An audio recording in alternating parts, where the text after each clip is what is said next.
তোমাদেরকে জাহান্নামে নিয়ে আসলো। জাহান্নামে কেন আসলে?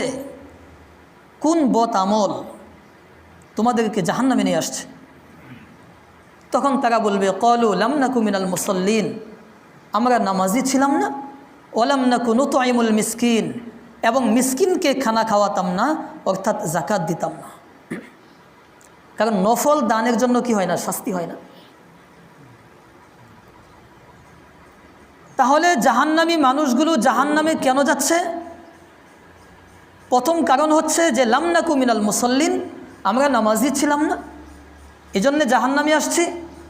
দ্বিতীয়, ওয়ালাম নাকু নুতঈমুল মিসকিন, মিসকিনকে খানা খাওয়াতাম না বা যাকাত দিতাম না। তাহলে এই আয়াত থেকেও বোঝা গেল যাকাত না দেওয়াটাও জাহান্নামে যাওয়ার অন্যতম একটা কারণ। অনেক নামাজি মুসল্লি এমন আছে, দিনদার মানুষ এমন আছে, নামাজ মাশাল্লাহ ৫ ওয়াক্ত পড়ে, নামাজের প্রতি যত্নশীল, কিন্তু যাকাতের বিষয়ে মোটেও সচেতন নয়, যাকাত দেওয়ার বিষয়ে যত্নশীল নয়, যাকাতের বিষয়টা বুঝেই না, মাথাই নাই। এই জন্য শুধু নামাজ পড়ে জান্নাতে যাওয়া যাবে না, যাকাতও দিতে হবে।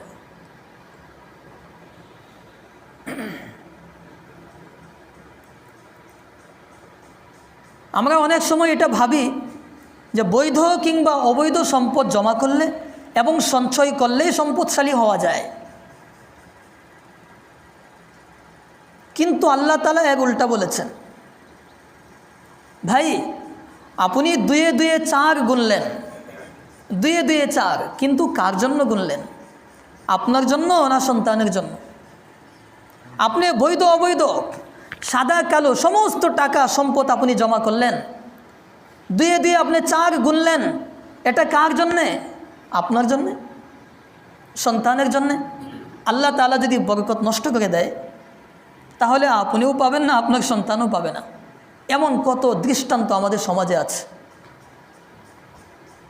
2-3 বছর আগে একটা ঘটনা ঘটেছে, এমন ঘটনা অনেক ঘটতেছে। কোটিপতি মানুষ, ঢাকায় বিভিন্ন বাসা আছে, বাড়ি আছে, মেয়ে অস্ট্রেলিয়া থাকে, ছেলে কানাডা আমেরিকায় থাকে, কিন্তু সেই লোকটা যার সম্পদের কোনো কমতি ছিল না, টাকা পয়সার কোনো অভাব ছিল না, দুনিয়াবি সম্মান সুখ্যাতির কোনো অভাব ছিল না, কিন্তু শান্তি ছিল না। তো আল্লাহ তাআলা শান্তি দেন নাই, সেই লোকটা মাথায় পিস্তল ঠেকিয়ে আত্মহত্যা করেছে। কোথায় গেল সম্পদ? কোথায় গেল সম্পদ?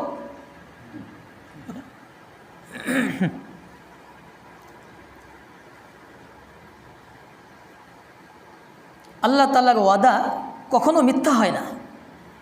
আল্লাহ তাআলা কোরআনের মধ্যে বলেছেন, ইয়ামহাকুল্লাহুর রিবা ওয়া ইউরবিস সাদাকাত। আল্লাহ তাআলা সুদের সম্পদকে ধ্বংস করে দেন। সুদের মাধ্যমে আপনি সুদ খেয়েছেন, সুদ নিয়েছেন, এর মাধ্যমে যে সম্পদ বৃদ্ধি পেয়েছে, অবৈধ পন্থায় আপনি সম্পদ জমা করেছেন, এর মাধ্যমে যে সম্পদ বৃদ্ধি পেয়েছে, আল্লাহ তাআলা বলেন আল্লাহ তাআলা সেটা ধ্বংস করে দেন। ওয়া ইউরবিস সাদাকাত, তবে সদাকা বা দান করলে আল্লাহ তাআলা সেটা বাড়িয়ে দেন। তাহলে যাকাত দিলে সম্পদ কমে না, যাকাত দিলে সম্পদ বাড়ে। দান খয়রাত করলে সম্পদ কমে না, সম্পদ বাড়ে। আর অবৈধভাবে সম্পদ জমা করলে, অবৈধ পন্থায় সম্পদ জমা করলে, সাদা কালো একসাথে জমা করলে আল্লাহ তাআলা সেগুলি কি করে দেন? ধ্বংস করে দেন। আল্লাহর ওয়াদা কি মিথ্যা? মিথ্যা নয়। ইয়ামহাকুল্লাহুর রিবা ওয়া ইউরবিস সাদাকাত। আমাদের সমাজে এমন অনেক মানুষ আছে, একজন নামাজি মানুষ, একজন দিনদার মানুষ আমাকে বলতেছেন যে হুজুর, এই তো 1 সপ্তাহ হবে না, আমাকে বলতেছেন যে আসলে খুব কষ্ট লাগে, মানুষের কাছে ঋণ চাইলে কেউ ঋণ দিতে রাজি হয় না। হ্যাঁ, যদি সুদ দেয় তাহলে সবাই দিতে প্রস্তুত, সবাই দিতে প্রস্তুত। হ্যাঁ, আল্লাহ তাআলা কোরআনের একটা আয়াতের মধ্যে বলেছেন, ইয়ামহাকুল্লাহুর রিবা ওয়া ইউরবিস সাদাকাত ওয়া মা আতাইতুম মির রিবা। তোমরা যে সুদ দিয়েছো, লিয়ারবুয়া ফি আমওয়ালিন নাস, যেন মানুষের সম্পদের মধ্যে বৃদ্ধি ঘটে। ফালা ইয়ারবু ইনদাল্লাহ, সেটা আল্লাহর কাছে বৃদ্ধি ঘটে না, আল্লাহর কাছে বাড়ে না। ওমা আতাইতুম মিন যাকাতিন তুরিদুনা ওয়াজহাল্লাহ, আর আল্লাহর সন্তুষ্টির জন্য তোমরা যে যাকাত দিলে, ফাউলাইকা হুমুল মুদাইফুন, আল্লাহ তাআলা সেই যাকাতকেই বাড়িয়ে দিবেন, আল্লাহ তাআলা সেই সম্পদকেই বাড়িয়ে দেবেন। তাহলে আপনি যে সুদ দিচ্ছেন মানুষের সম্পদ বাড়ার জন্যে, ফালা ইয়ারবু ইনদাল্লাহ, সেটা আল্লাহর কাছে বাড়ে না, উল্টা আল্লাহ সেটা ধ্বংস করে দেন, নিশ্চিহ্ন করে দেন। ওমা আতাইতুম মিন যাকাতিন তুরিদুনা ওয়াজহাল্লাহ, আল্লাহর সন্তুষ্টির জন্য, সওয়াবের জন্য আপনি যে যাকাত দিয়েছেন, ফাউলাইকা হুমুল মুদাইফুন, সেটাই আল্লাহ তাআলা বাড়িয়ে দেন। আল্লাহর ওয়াদা সত্য। আপনি ভাবছেন আপনি যাকাত না দিয়ে, দান খয়রাত না করে এটা আপনার জন্য কল্যাণ বয়ে আনবে, কিন্তু না, আল্লাহ তাআলা এক উল্টা বলেছেন। আল্লাহ তাআলা বলেন এটা কল্যাণ বয়ে আনবে না, এটা তার অকল্যাণ ডেকে আনবে, বিপদ ও মুসিবত ডেকে আনবে। আল্লাহ তাআলা বলেন, ওয়ালা ইয়াহসাবান্নাল্লাযীনা ইয়াবখালুনা বিমা আতাহুমুল্লাহু মিন ফাদলিহি হুয়া খায়রাল লাহুম বাল হুয়া শাররুল লাহুম। আল্লাহ তাআলা মানুষকে যে ধনসম্পদ দিয়েছে, যারা সেই সম্পদের মধ্যে কৃপণতা করে, তারা মনে করে হুয়া খায়রাল লাহুম, এটা তাদের জন্য কল্যাণ বয়ে আনবে।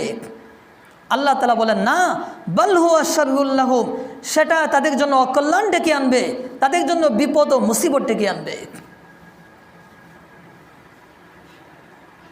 শুধু তাই নয়, আপনি সম্পদের যাকাত না দিয়ে, সম্পদ দান খয়রাত না করে আপনি যে সম্পদ জমা করলেন, আল্লাহ তাআলা বলেন সায়ুতাওয়াকুনা মা বাখিলু বিহি ইয়াউমাল কিয়ামা, কাল কিয়ামতের দিবসে কৃপণতার মাধ্যমে সঞ্চিত সম্পদ কাল কিয়ামতের দিবসে গলার মধ্যে বেড়ি হিসাবে পরিয়ে দেওয়া হবে। গলার মধ্যে কি লাগানো হবে?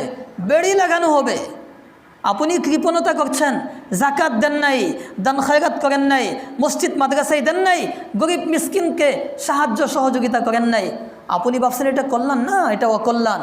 সায়ুতাওয়াকুনা মা বাখিলু বিহি ইয়াউমাল কিয়ামা, কাল কিয়ামতের দিবসে গলার মধ্যে কি হবে? এটা বেড়ি হবে, বেড়ি, শিকল। গলার মধ্যে এই সম্পদ দিয়ে শিকল লাগানো হবে, শিকল পরানো হবে। শুধু তাই নয়, কোরআনের অন্য একটা আয়াতের মধ্যে আল্লাহ তাআলা বলেছেন আল্লাযীনা ইয়াকনিজুনা আয-যাহাবা ওয়াল ফিদ্দাতা ওয়া লা ইউনফিকুনাহা ফি সাবিলিল্লাহ ফাবাশশিরহুম বিআযাবিন আলীম। যে মানুষগুলো সোনা এবং রূপা জমা করে, অর্থাৎ টাকা পয়সা জমা করলো কিন্তু যাকাত দিল না, দান খয়রাত করলো না, ফাবাশশিরহুম বিআযাবিন আলীম, হে নবী আপনি তাদেরকে জাহান্নামের শাস্তির, যন্ত্রণাদায়ক শাস্তির সুসংবাদ দেন। জমা করলো কিন্তু দিল না, যাকাতও দিল না, দান খয়রাতও করলো না, ফাবাশশিরহুম বিআযাবিন আলীম, যন্ত্রণাদায়ক শাস্তির সুসংবাদ দেন। ইয়াউমা ইউহমা আলাইহা ফি নারি জাহান্নামা, কাল কিয়ামতের দিবসে সেই সম্পদগুলোকে জাহান্নামের আগুনে উত্তপ্ত করা হবে। ফাতুকওয়া বিহা জিবাহুহুম ওয়া জুনুবুহুম, অতঃপর সেই সম্পদ দিয়ে তাদের কপালে, তাদের পার্শ্বদেশে এবং তাদের পিঠে দাগ দেওয়া হবে, শেক দেওয়া হবে। হাদা মা কানাস্তুম লিআনফুসিকুম, এবং বলা হবে এটা তোমাদের সঞ্চিত ধনসম্পদ। ফাযুকু মা কুনতুম তাকনিজুন, তোমরা যে সম্পদ জমা করেছিলে তার স্বাদ এখন আস্বাদন করো। দুনিয়াতে যে সম্পদ জমা করেছিলে কিন্তু যাকাত দাও নাই, এটাই তোমার সেই সম্পদ। এখন সেই সম্পদের শাস্তি, স্বাদ এবং মজা আস্বাদন করতে থাকো, অপেক্ষায় থাকেন।